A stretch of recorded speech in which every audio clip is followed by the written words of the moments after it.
Hello, and welcome to another edition of Dr. Said Says This About That. I am Dr. Cedric Wood, right here in Dallas, Texas, and I have some comments on what's going on politically in the news. I'm really surprised that we aren't having more psychologists be interviewed to say the kind of things that I'm going to be saying here tonight.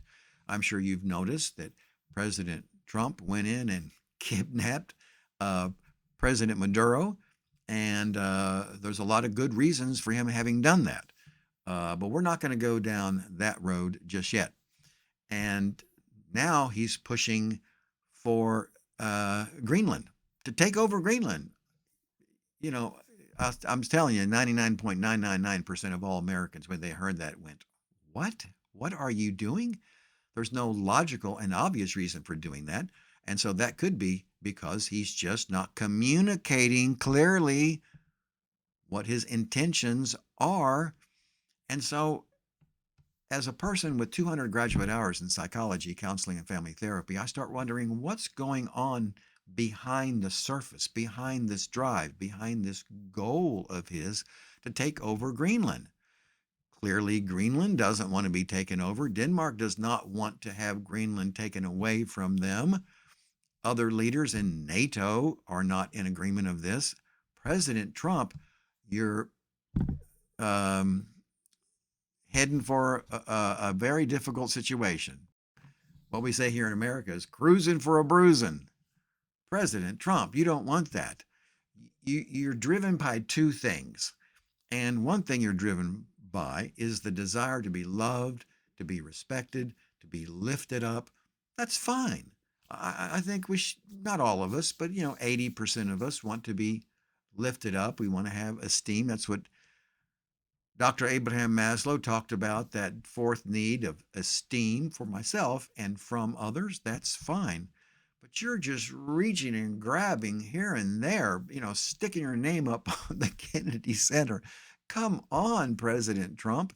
Talk about ego. And I want to talk about ego right now.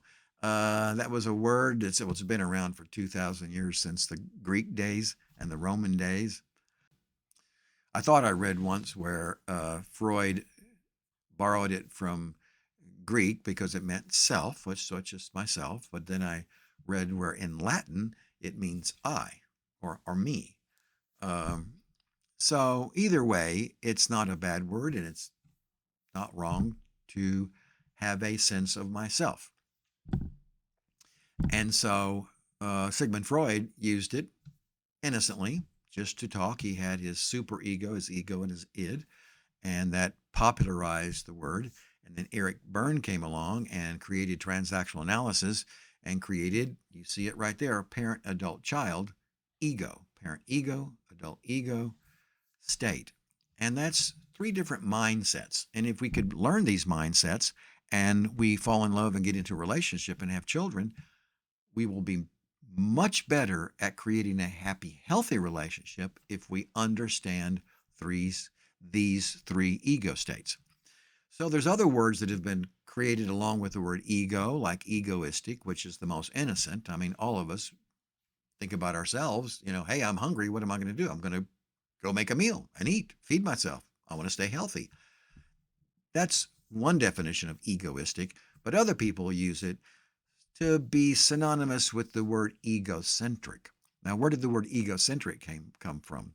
It came from the French psychologist who was speaking of 2 and 3-year-olds who would tend to only think about themselves and to see the world through their own eyes. Jean Piaget imagined or knew that a child who sees a sunny day, and they're going to say, "Oh, it's a sunny day so that I can go out and play today." Not thinking that it has a whole lot of other people around on planet Earth. And it's interesting how this egocentric attitude continues into our 20s, 30s, 40s, 50s, 60s, and 70s even.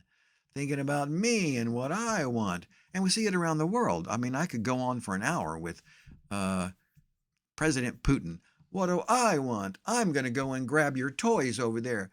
Oh, you're not giving me all your toys.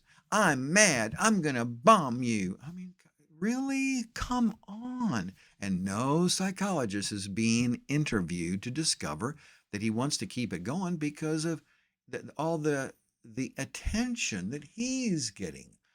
And so there's words like egotistic, egotistical, um, and even egomaniacal. And it can be applied to him. It can be applied to the the Sinwar, yeah, the Sinwar, the sin of creating a war, brothers, who created the horrible October 7th attack. They thought that was a good idea. Let's go and kill and capture a bunch of Israelis, and then we're going to take over that country. Okay, it comes down to this idea of almost IQ. You did not think that through well. One Palestinian spoke up and said, if I knew Israeli was going to come over here and bomb the heck out of all these and kill 66,000 of us, I don't think I would have done it.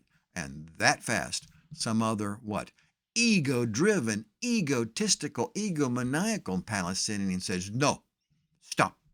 We do not regret going and killing all those people. Oh boy, we have a lot to learn. We have a long way to go with getting the world understanding how to behave. And one of the reasons is because we don't have classes. In America, we have a few little ones, but no full-blown class or two in every high school. I guess Europe, I don't know. I guess there's no classes like that in Iran because the leaders that have been there for almost 50 years, 50 years, they threw the Shah out and we are going to be in control. And then they tell the people, you will do as we say.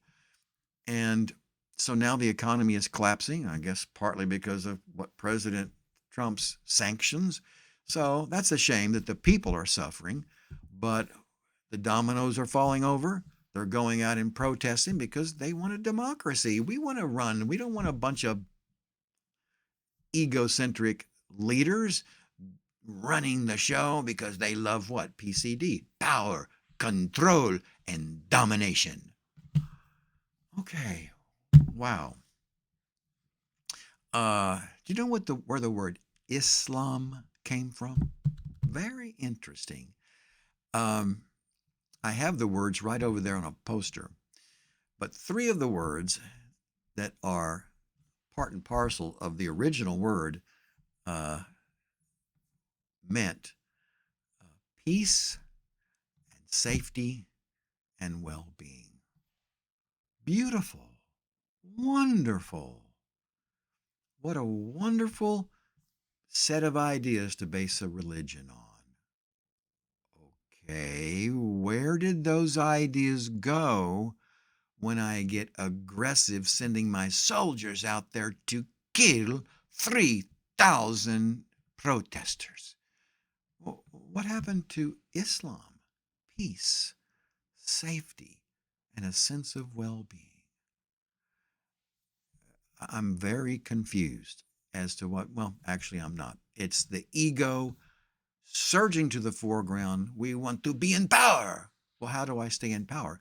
Well, you run a good campaign and you tell all the people how you're going to run the country, and it's such a good idea. They vote you in as the next president or ayatollah.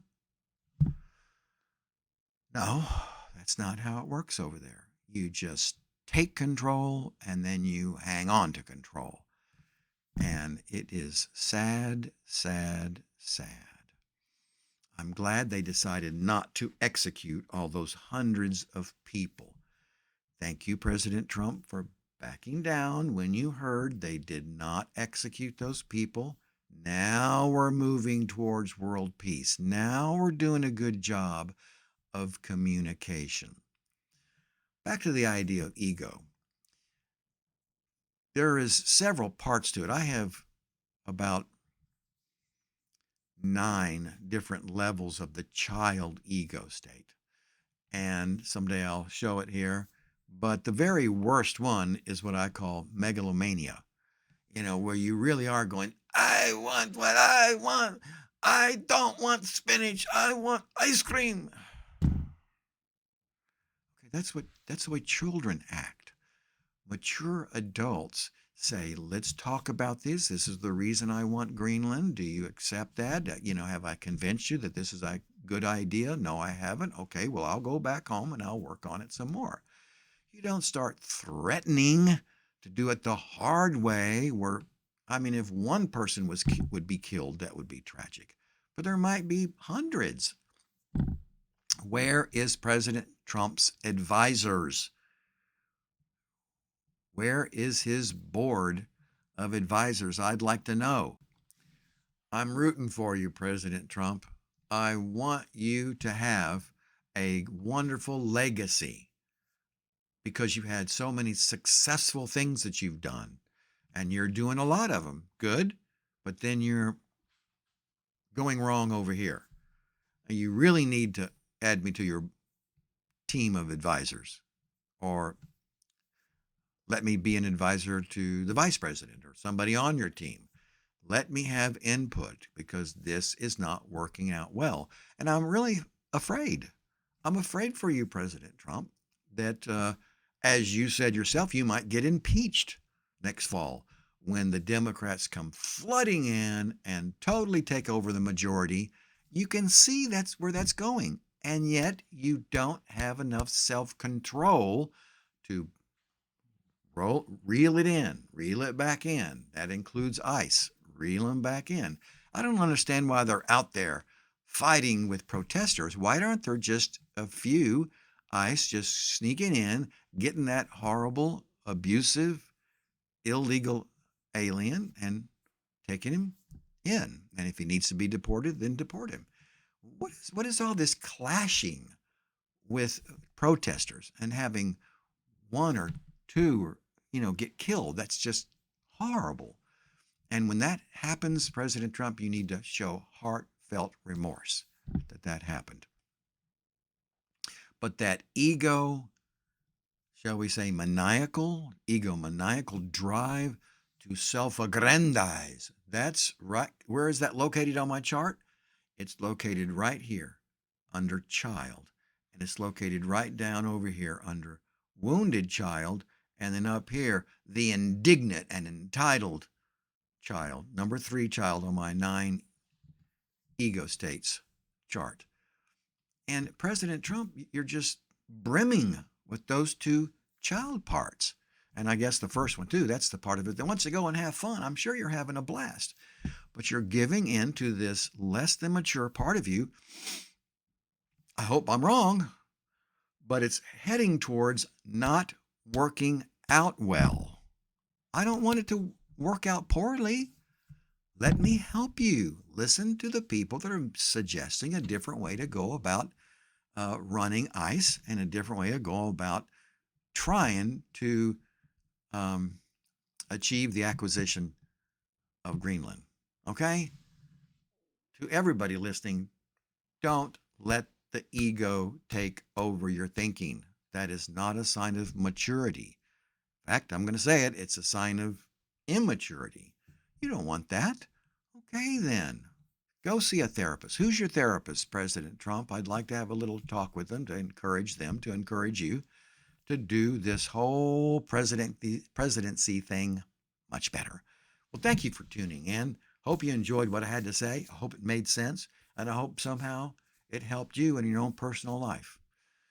Give me a call, 214-394-4040. I'm right here in Dallas. I am Dr. Cedric Wood. Thank you for tuning in. Have a happy Martin Luther King's Day and a wonderful week. Bye for now.